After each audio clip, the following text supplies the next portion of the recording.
नमस्ते, प्रणाम आप सभी को। हम गायक रमन जी यादव और आज बहुत धूप है लेकिन जा रहे हैं हम लोग शूटिंग करने।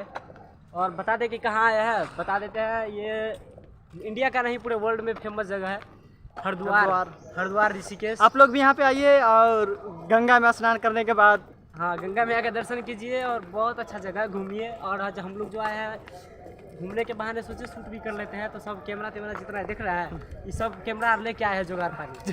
यहीं पे आप शूट करेंगे और कुछ अलग करके दिखाएंगे आप लोग को। जय मिथिला, जय मैथिली सबके। आखिर अपना हीरोइन से मिला देते हैं। अभी रुकिए, कहीं भागिएगा नहीं, ए कहीं पीछे आइए था।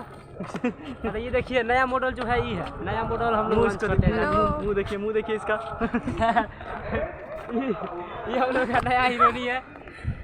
चलिए ठीक है, शेयर करते रहिएगा। धन्यवाद, लव यू। अरे इधर तो देख।